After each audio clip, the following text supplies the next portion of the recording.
notes down because a few things I definitely wanted to make sure that I didn't miss.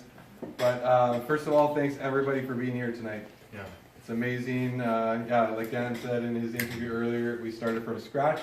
We didn't run candidates last time. Both ridings were in the 20s. That's phenomenal results. That's so phenomenal.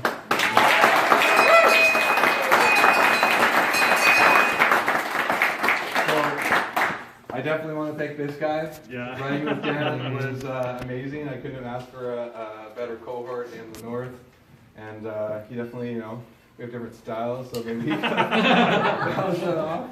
No. A little bit. But yeah, it was amazing running with Dan. He is one of the most hardworking people that I've ever met. And I felt like his door knocking ethic was something that I aspired to and kept me motivated in the stuff day after day after day. Yeah, so Dan, it was amazing working with you. Yeah. So give you a big hand.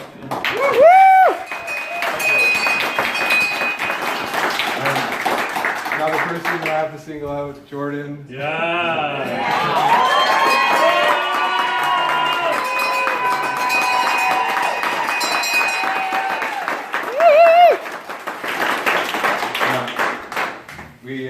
I think it was Boxing Day. We had a Skype with Jordan. Yeah. We had contracts by the 29th of December, and started working for us basically on the 1st of January, and then flew out on the 3rd of February to Kamloops from PEI.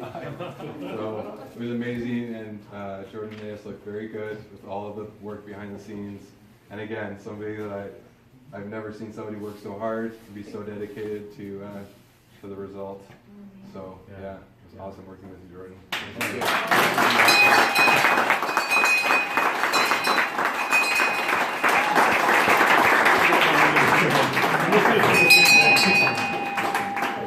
It's an awesome roommate too. Yeah.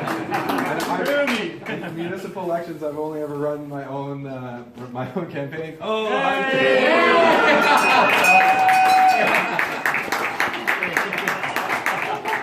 I also want to say hello to Sonia, my fiance.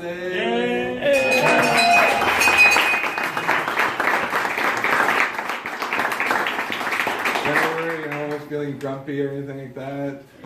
She was usually the person that ended up hearing about it. So I just helped me with everything that needed help with. So. And then my family, many of whom are here tonight. My niece, who just ran up and hugged me.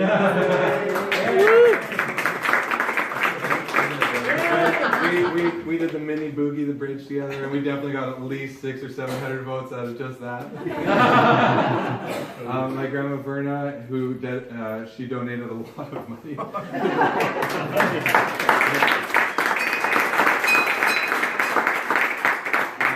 dad, who brought the keg and did a lot of work putting up signs all throughout Chase with my brother.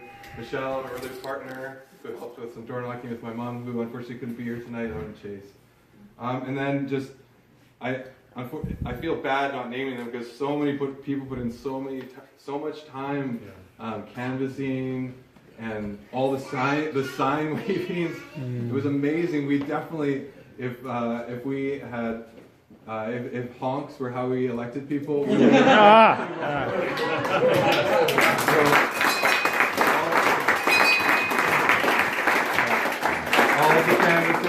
all the canvassers, all the sign waivers, all the people that worked throughout Election Day, it's amazing. And then, yeah, I just wanted to point out again too, we should be so proud of the result. We didn't take any corporate or union money. Yes. The provincial campaign.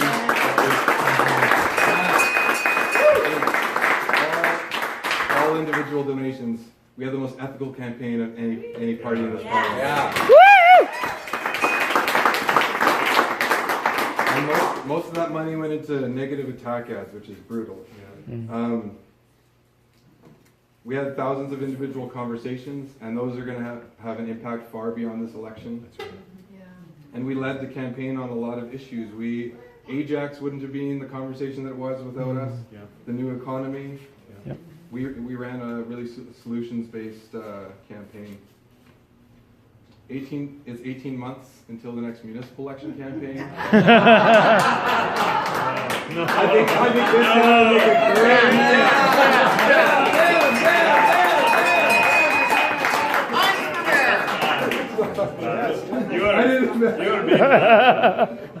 Sorry. Yeah, I just, again, want to thank everybody who's here tonight, everybody that was involved. It was a phenomenal campaign. It was amazing working with everybody. Running municipally, most people kind of run their own campaign. They have maybe 1 or 2 other volunteers. So it was nothing like I've ever been part of in a campaign, running with and working with so many people. So thanks.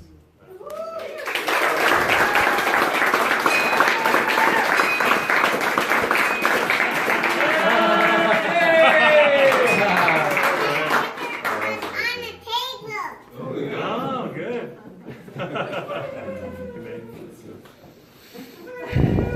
All right, whoa! Hi, Eminem. Hi. All right. Hey. Okay. We're back. So, I guess I'm just going to echo some of the gratitude that Donovan's already expressed, and especially to you, Donovan. Thanks for sharing this adventure. And and Jordan, man, this PEI pickup, this has been great. and it wasn't. I mean, your organizational skills are exceptional, no question about it. But your ability to motivate and your ability to actually build not just a team but a whole community, Jordan, has been phenomenal. So.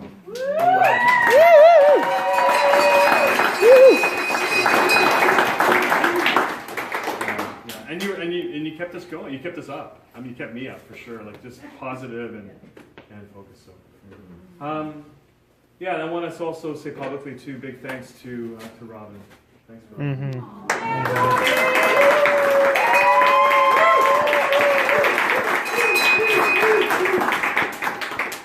Yeah, because this was a decision that we talked about. I think right after my dad died, pretty much in February last year. And we got to talking about this feeling that when my dad died, that something had passed, some kind of baton in the relay race that had passed to me. And I felt the responsibility of it, and we talked about what this would be like and if I should run or not run. And we kind of wrestled with that for a number of months. So thanks for being willing to explore this calling with me. Also want to say big thanks to all the rare birds too. So yeah, because I live in a community. I don't live on my own. Robin and I don't live by ourselves. I live in an intentional community that supports us, and it really made it possible for me to be able to be freed up to do all that door knocking and show up and just put the time in. So that was also a huge part of it too. And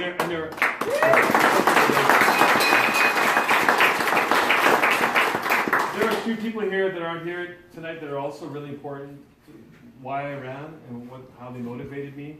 My oldest daughter, Sky, who's in Vancouver, and my youngest daughter, Allie, who's in Victoria.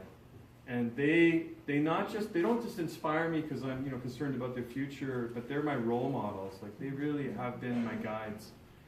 And when I have wondered about my own consistency with following my values, they have always challenged me just quietly with their own example and the sort of the purity of their intention. So I want to speak their names out loud and thank Sky and Allie for their gift.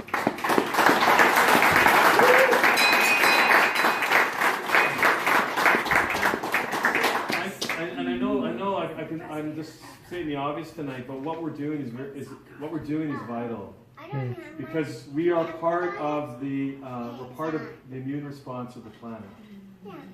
That's what this is not just a political party. Donovan and I aren't running because we need to prove something to anybody. We're all being motivated because something's wrong. That there's a pathology at work, and we're called into some type of activity to fire up the immune cells to respond to it. And that's what we're all doing together. That's why we're all hanging out together. That's why we're building this thing together.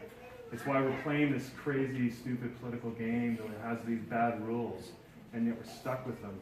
And yet we're trying to sort of fit what we're doing into those rules.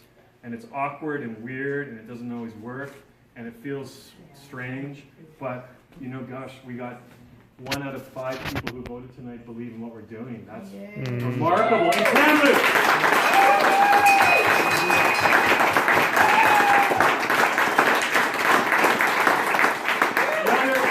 One last thing I want to say before I actually read a poem, because I like to do that, is I would also like to say too that although we're all here present in the room, we're also here because not just for us, we're also here for the generation that's going to come and follow us and the generation after that.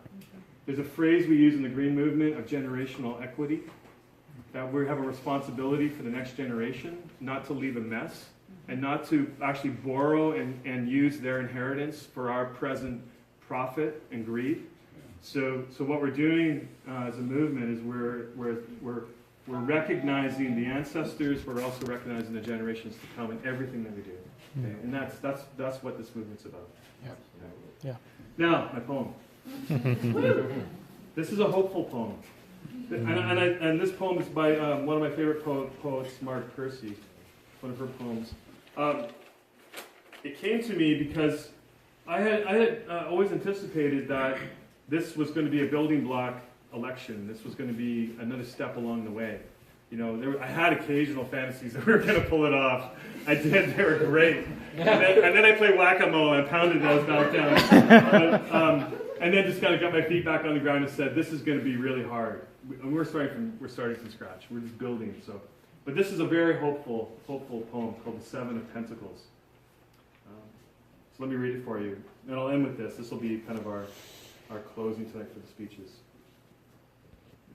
Under a sky the color of pea soup, she's looking at her work growing away there actively, thickly like grapevines or pole beans as things grow in the real world, slowly enough, if you tend them properly, if you mulch, if you water, if you provide birds that eat insects a home and winter food, if the sun shines and you pick off caterpillars, if the praying mantis comes and the ladybugs and the bees, then the plants flourish, but at their own internal clock. Connections are made slowly. Sometimes they grow underground. You cannot tell always by looking at what is happening. More than half the tree is spread out in the soil under your feet. Penetrate quietly as the earthworm that blows no trumpet. Fight persistently as the creeper that brings down the tree. Spread like the squash plant that overruns the garden. Gnaw in the dark and use the sun to make sugar. Weave real connections. Create real nodes. Build real houses. Live a life you can endure. Make love that is loving. And keep tangling and interweaving and taking more in. A thicket and bramble wilderness to the outside, but to us interconnected with rabbit runs and burrows and lairs. Live as if you liked yourself, and it may happen. Reach out, keep reaching out, keep bringing in. This is how we're going to live for a long time. Not always, for every gardener knows that after the digging, after the planting, after the long season of tending and growth, the harvest comes.